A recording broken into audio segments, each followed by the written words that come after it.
আসসালামু আলাইকুম everyone, welcome to my channel ভোজন বিলাস বাই আলাইসা। রমজান উপলক্ষে একটা প্ল্যাটারের রেসিপি নিয়ে আমার আজকের আয়োজন। আজকে আমি আপনাদের জন্য নিয়ে এসেছি লুচি এবং আলুর দমের রেসিপি। কিভাবে বাসায় খুব সহজে আলুর দম এবং ফুলকো লুচি তৈরি করতে পারবেন আজকে আমি আপনাদেরকে স্টেপ বাই স্টেপ দেখিয়ে দেব। আশা করছি আপনাদের কাছে সহজ লাগবে আমার আজকের রেসিপি।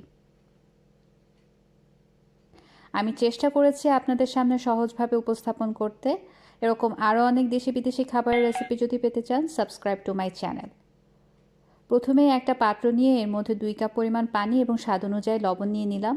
তার মধ্যে দিয়ে দিচ্ছি 5-6টা গোল আলু।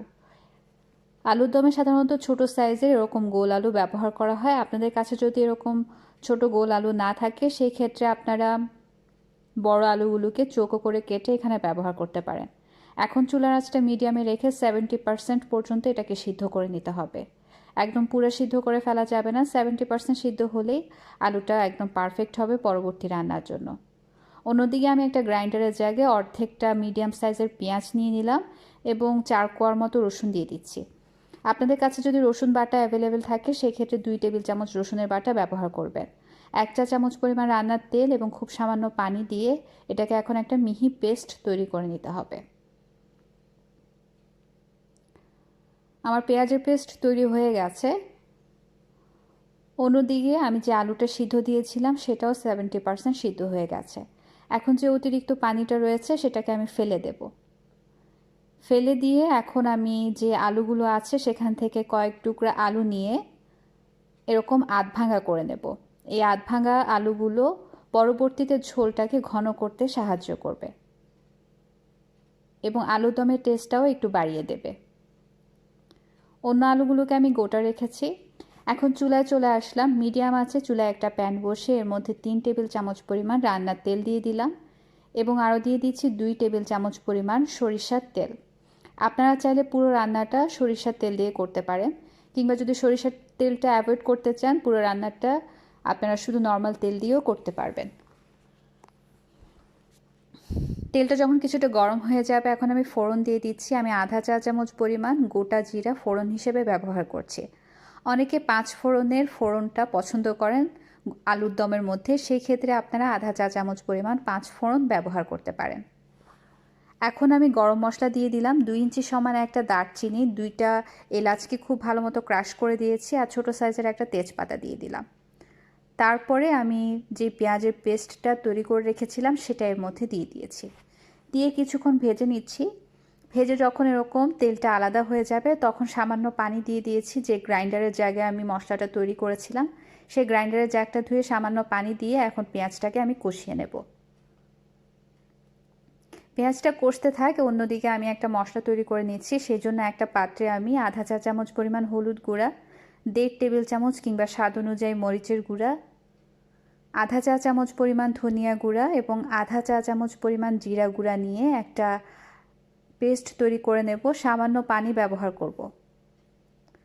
অনেকটা বাটা মশলা যেরকম হয় সেরকম একটা পেস্ট আমাদের তৈরি করে নিতে হবে। আপনারা চাইলে গুঁড়াটা ব্যবহার করতে পারেন, কিন্তু এরকম পেস্ট করে দিলে স্বাদটা অনেক ভালো আসে। খুব সামান্য পানি দিয়ে এরকম করে একটা পেস্ট তৈরি করা আমার হয়ে গেছে। অল্প অল্প করে পানি দেবেন, তাহলে পারফেক্ট পেস্ট তৈরি হবে। খুব ভালো মতো মিশিয়ে নিয়েছি আমি। এখন এই পেস্টটা আমি সেই পেঁয়াজের মিশ্রণে দিয়ে দিচ্ছি। দেখুন পেঁয়াজের পানিটাও শুকিয়ে গেছে এবং তেলটা একটু ভেসে উঠেছে। এখন আমি মশলাটা দিয়ে প্রায় বেশ কিছু সময় ধরে এটাকে ভেজে নেব। চুলার আঁচটা কিন্তু বরাবরই আমার মিডিয়ামে আছে। এখন মশলাটাকে প্রায় 1 থেকে 2 মিনিট ভেজে নেওয়ার পরে এটা দেখতে একটু এরকম হবে এবং তেলটা আস্তে আস্তে একটু বের হতে শুরু করবে। ঠিক এই পর্যায়ে আমি আধা কাপ পরিমাণ পানি দিয়ে দিচ্ছি। পানি দিয়ে খুব ভালো মতো মশলার সাথে নেড়ে মিশিয়ে নিচ্ছি। লবণ দিয়ে দিচ্ছি স্বাদ অনুযায়ী। লবণটা এই পর্যায়ে একটু বুঝে ব্যবহার করতে হবে, কারণ যেহেতু আলু সিদ্ধর সময় লবণ ব্যবহার করা হয়েছে। এখন আমি সেই আলুগুলো দিয়ে দিয়েছি যেগুলোকে আমি রেডি করে রেখেছিলাম। খুব ভালো মতো নেড়ে মিশিয়ে নিচ্ছি মশলার সাথে। ভালো মতো নেড়ে মিশিয়ে নেওয়ার পর ঢাকনা দিয়ে এটাকে অপেক্ষা করতে হবে 1 থেকে 2 মিনিটের মতো। চুলার আঁচটা কিন্তু একদম কমিয়ে দিতে হবে এই 1-2 মিনিট। 1 থেকে 2 মিনিট পর ঢাকনাটা তুলে আমি এখানে কিছু কাঁচামরিচ দিয়ে দিচ্ছি। কিছু কাঁচামরিচ আমি পুরোপুরি ভেঙে দিচ্ছি, সেগুলো থেকে ভালো মতো ঝালটা বেরোবে। আর কিছু কাঁচামরিচ আমি শুধুমাত্র আগাটা ভেঙে দিয়ে দিয়েছি, সেগুলো থেকে শুধুমাত্র ফ্লেভার বের হবে, কোনো ঝাল দিবে না। কারো যদি প্রয়োজন পড়ে খাওয়ার সময় ভেঙে ঝাল দিয়ে খেতে পারবে। তারপর চুলার আঁচটা একদম কমিয়ে 2 থেকে 3 মিনিট রান্না করেছি। এই সময়ে ঢাকনা দেওয়া থাকবে। 2-3 মিনিট পর তুলে এভাবে খুব ভালো মতো নেড়ে দিচ্ছি, উল্টে পাল্টে দিচ্ছি। তারপর আবারও ঢাকনা দিয়ে 10 মিনিট রান্না করেছি। চুলার আঁচটা একদম কমানো ছিল। আপনাদের যদি প্রয়োজন হয় এই ক্ষেত্রে আপনারা পানি ব্যবহার করতে পারেন, কিংবা আপনারা যদি ঝোল ঝোল একটা আলুর দম চান সেই ক্ষেত্রে পানি ব্যবহার করতে পারেন। যখন এরকম মাখা মাখা হয়ে যাবে ঝোলটা এবং একটু তেল বের হয়ে আসতে শুরু করবে, তখন বুঝতে হবে যে এটা রেডি হয়ে গেছে। এখন আমি 1 চা চামচ পরিমাণ তেঁতুলের টক এই আলুর দমের মধ্যে দিয়ে দেব। অনেকে অনেক বেশি টক আলুর দম খেতে পছন্দ করে, অনেকে আলুর দমটা টক পছন্দ করে না। সেই ক্ষেত্রে আমি এখানে সামান্য টক দিয়েছি। এই টকটা শুধুমাত্র মাইল্ড একটা ফ্লেভার যোগ করবে। কারো যদি টকের প্রয়োজন হয় আমি পরবর্তীতে আলাদা করে টক দিয়ে দেব সার্ভ করার সময়, সেই ক্ষেত্রে তারা নিয়ে খেতে পারবে। এখন আমি লুচি বানাতে চলে আসলাম। সেই জন্য একটা পাত্রে 2 কাপ পরিমাণ ময়দা নিয়ে নিয়েছি এবং দিয়ে দিয়েছি স্বাদ অনুযায়ী লবণ। এখন দিয়ে দিচ্ছি তেল। আমি এখানে 3 টেবিল চামচ রান্নার তেল ব্যবহার করেছি। খুব ভালো মতো এখন এই তেলটাকে ময়দার সাথে মিলিয়ে নিতে হবে। মেলাতে মেলাতে যখন এটা ব্রেড ক্রাম্বের মতো হয়ে যাবে, কিংবা একটা মুঠো করে দেখবেন যদি এরকম চাকা বেঁধে যায়, তাহলে বুঝতে হবে এটা পারফেক্ট হয়েছে। তেলের পরিমাণটা ময়দা বা আটার উপর নির্ভর করে কম বা বেশি লাগতে পারে, তাই অল্প অল্প করে আপনারা দেবেন এবং মেলাতে থাকবেন। পারফেক্ট কনসিস্টেন্সিতে এসে গেলেই তেল দেওয়া বন্ধ করে দিতে হবে। এখন অল্প অল্প করে পানি যোগ করে আমি একটা শক্ত খামির তৈরি করে নেব। একবারে ঢেলে দিয়ে নরম খামির তৈরি করা যাবে না, সেই ক্ষেত্রে কিন্তু লুচি একদমই ভালো হবে না। খাওয়ার সময় কিন্তু ছিঁড়তে কষ্ট হবে, রাবারি হয়ে যাবে এবং চিবানোর সময়ও সেটা অনেক টাইট মনে হবে। তাই ডোটা পারফেক্ট হওয়া খুবই জরুরি। অল্প অল্প করে পানি দিতে হবে এবং এরকম একটা ডো তৈরি করে নিতে হবে। যখন এরকম শুকনা শুকনা ময়দা রয়ে যাবে তখন পানি দেওয়া বন্ধ করে দিতে হবে। তারপর এটাকে মথে নিতে হবে। 2 থেকে 3 মিনিট এরকম ভালো মতো মথে নিলে শুকনা ময়দাগুলো গায়েব হয়ে যাবে। দেখতেই পেরেছেন আমার শুকনা ময়দাগুলো কিন্তু এখন আর নেই। এখন একটা কিচেন কাউন্টারের উপরে নিয়ে আমি এটাকে আরও 2 থেকে 3 মিনিট ভালো মতো মথে নেব। আমি চেষ্টা করেছি মথে নেওয়াটা আনকাট রেখে আপনাদেরকে দেখাতে যে কিভাবে মথে নিতে হবে। এভাবে খুব ভালো মতো 2 থেকে 3 মিনিট মথে নেওয়ার পরে এটা অনেকটাই সফট হয়ে যাবে। এখন আমি সেই বাটির মধ্যে নিয়ে নিলাম ময়ানটাকে। তারপর 2 থেকে 3 ফোঁটা তেল এর উপরে একটু ছিটিয়ে দেব। একটু এভাবে করে উপরে লাগিয়ে দিতে হবে, তাহলে উপরের অংশটা আর শক্ত হয়ে যাবে না, সেই জন্য। তারপর ঢাকনা দিয়ে এটাকে রেস্টিংয়ে রেখে দিতে হবে 10 মিনিটের জন্য। 10 মিনিট পর এটা আরও একটু সফট হয়ে আসবে, দেখতেই পাচ্ছেন। এখন আমি এটা থেকে লেচি কেটে নেব। যেহেতু লুচি বানাবো ছোট ছোট করে লেচি কেটে নিচ্ছি। অনেকে লুচিটার সাইজ বড় পছন্দ করে, সেই ক্ষেত্রে বড় করে লেচি কেটে নিতে হবে। আর কেউ যদি ছোট পছন্দ করেন সেই ক্ষেত্রে ছোট ছোট করে লেচি কেটে নেবেন। আমি যে পরিমাণ ময়ান করেছি সেটা থেকে মিডিয়াম সাইজের 14টা লুচি হয়েছে। আর আমি প্রত্যেকটা লেচির মধ্যে 1 টেবিল চামচের মতো আনুমানিক ময়ান নিয়ে নিচ্ছি। 1 টেবিল চামচ দিয়ে মিডিয়াম সাইজের একটা লুচি হয়ে যাবে। লেচি কেটে নেওয়ার পর সেগুলোকে আমি আবার বাটির মধ্যে রেখে দিচ্ছি এবং এই যে অতিরিক্ত ডোটা থেকে যাবে এটা কিন্তু আমি ঢাকনা দিয়ে রাখবো। যতক্ষণ আমি একটা দিয়ে লুচি বানাবো, অন্য যেই লেচিগুলো থাকবে সেগুলোকে ঢাকনা দিয়ে রাখতে হবে, না হলে কিন্তু শুকিয়ে যাবে। অন্যদিকে মিডিয়াম আঁচে চুলায় আমি তেল গরম বসিয়ে দিয়েছি লুচি ভাজার জন্য। আমি এখন লুচিগুলোকে বেলে নেব। একটু বেশি তেল দিয়ে ডুবো তেলে কিন্তু লুচিগুলোকে ভাজতে হবে, তো সেই বুঝে তেলটা দিতে হবে। লুচিগুলো বেলে নেওয়ার সময় আপনারা চাইলে একটু শুকনো ময়দা ব্যবহার করতে পারেন কিংবা তেল ব্যবহার করতে পারেন। আমার কাছে শুকনো ময়দাটাই খুব ভালো মনে হয়। এই জন্য আমি শুকনা ময়দাটাই ব্যবহার করছি লুচি বেলে নেওয়ার সময়। খুব বেশি ব্যবহার করা যাবে না, সেই ক্ষেত্রে কিন্তু তেল নষ্ট হবে। যখন ভাজতে যাবে তখন তেলটা নষ্ট হতে শুরু করবে।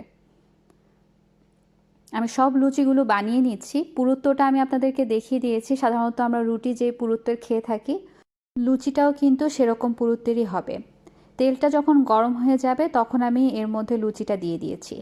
তেলের টেম্পারেচারটা কিন্তু এখানে খুবই ইম্পর্ট্যান্ট। একটা ময়ান ফেলে দেখবেন তেলের মধ্যে, যদি এটা সাথে সাথে উপরে ভেসে ওঠে তাহলে বুঝতে হবে যে তেলটা রেডি হয়ে গেছে লুচি ভাজার জন্য। তারপর চুলার আঁচটা মিডিয়ামে রেখে এভাবে করে লুচি ভেজে নিতে হবে। প্রথমে যখন লুচিটা তেলের মধ্যে দেওয়া হবে তখন যখন আস্তে আস্তে উপরে একটু ভেসে উঠতে শুরু করবে, সেই ক্ষেত্রে চামচ দিয়ে আলতো করে তেলের ভেতর একটু ডুবিয়ে দিতে হবে। তারপর নিজে থেকেই এই তেলের পারফেক্ট টেম্পারেচার থাকার কারণে লুচিটা পারফেক্টলি ফুলে উঠবে। তেল যদি অতিরিক্ত বেশি টেম্পারেচারে থাকে তাহলে কিন্তু লুচি ফুলতে চায় না, আবার তেল যদি অনেক ঠান্ডা থাকে তাহলেও কিন্তু লুচি ফুলতে চায় না। দেখুন আমি লুচিটা দিয়েছি, কিছুক্ষণ পর এটা এরকম ভেসে উঠতে শুরু করেছে। তখন আমি এভাবে চেপে, আলতো হাতে চেপে তেলের মধ্যে এভাবে ডুবিয়ে দিচ্ছি। তখন এটা ধীরে ধীরে ফুলে গেছে। এটা একমাত্র সম্ভব হয়েছে তেলের টেম্পারেচারটা পারফেক্ট থাকার কারণে। যদি কোনো কারণে আপনাদের কাছে মনে হয় যে তেলের টেম্পারেচারটা অনেক বেশি হয়ে গেছে, সেই ক্ষেত্রে চুলার আঁচটা বন্ধ করে তেলটাকে একটু ঠান্ডা করে নেবেন। তারপর এরপরে আবার চুলার আঁচটা জ্বালিয়ে লুচি ভাজতে শুরু করবেন। আর এই যে লুচি ভাজা হবে এই সময় কিন্তু চুলার আঁচটা মিডিয়ামে থাকবে, কোনোভাবে একদম কমিয়ে রাখবেন না কিংবা একদম বাড়িয়ে রাখবেন না, সেক্ষেত্রেও কিন্তু লুচি ফুলতে চায় না। লুচির ফুলে ওঠার পরে সাধারণত যে কর্নারগুলো থাকে সেগুলো সাদাটে থাকে, তাই আমি চেষ্টা করেছি তেলের মধ্যে হালকাভাবে চাপ দিয়ে ধরে রাখতে, তাহলে কর্নারগুলো সুন্দরভাবে কালার হয়ে যায়। দেখুন আমার কর্নারগুলো কিন্তু আর সাদাটে নেই। লুচিগুলো তৈরি হয়ে গেছে, এখন আমি টক তৈরি করে নেব। সেই জন্য 3 টেবিল চামচ পরিমাণ তেঁতুলের টকের সাথে স্বাদ অনুযায়ী লবণ দিয়ে দিলাম। আরও দিয়ে দিচ্ছি প্রায় 1 টেবিল চামচের মতো চিনি। চিনির পরিমাণটাও স্বাদ অনুযায়ী হবে, কারণ তেঁতুলের টকের উপরেও নির্ভর করবে কতটুকু চিনি দিতে হবে। আধা চা চামচ পরিমাণ ভাজা জিরার গুঁড়া দিয়ে দিলাম, আর স্বাদ অনুযায়ী মরিচের গুঁড়া। এখন খুব ভালো মতো এটাকে মিশিয়ে নিচ্ছি। খুব ভালো মতো মিলিয়ে নেওয়ার পর কেউ যদি অতিরিক্ত টক খেতে চায় আলুর দমটা, তাহলে তারা এই টকটা দিয়ে খেয়ে নিতে পারবে। আমার প্ল্যাটারটা তৈরি হয়ে গেছে। আমি সামান্য বুন্দিও দিয়েছি প্ল্যাটারের মধ্যে। বুন্দি দিয়ে লুচি খেতে কিন্তু দারুণ মজা লাগে। যারা এখনও খাননি একবার ট্রাই করে দেখতে পারেন। বাসায় কিভাবে খুব সহজে বুন্দি বানাতে পারবেন সেই রেসিপিটা আমার চ্যানেলে আছে, লিঙ্কটা ডেসক্রিপশন বক্সে দেওয়া থাকবে। এছাড়া উপরে আই বাটনে ক্লিক করলেও পেয়ে যাবেন। আজকের মতো এ পর্যন্তই। আমি চেষ্টা করেছি দুটো রেসিপি আপনাদের সামনে সহজভাবে উপস্থাপন করতে, আশা করছি আপনাদের ভালো লাগবে। এরকম আরও অনেক দেশি বিদেশি খাবারের রেসিপি পেতে subscribe to my channel. Like দিয়ে দেবেন যদি রেসিপিটি ভালো লাগে, শেয়ার করতে পারেন আপনার বন্ধু এবং পরিবারের সবার সাথে। আজকের মতো এ পর্যন্তই। আল্লাহ আপনাদের সবাইকে সহি সালামতে রাখুন। আমার এবং আমার পরিবারের জন্য দোয়া করবেন। আমার ভিডিওটি শেষ পর্যন্ত দেখার জন্য অসংখ্য অসংখ্য ধন্যবাদ। আল্লাহ হাফেজ। কিপ ওয়াচিং ভোজন বিলাস বাই আলাইসা।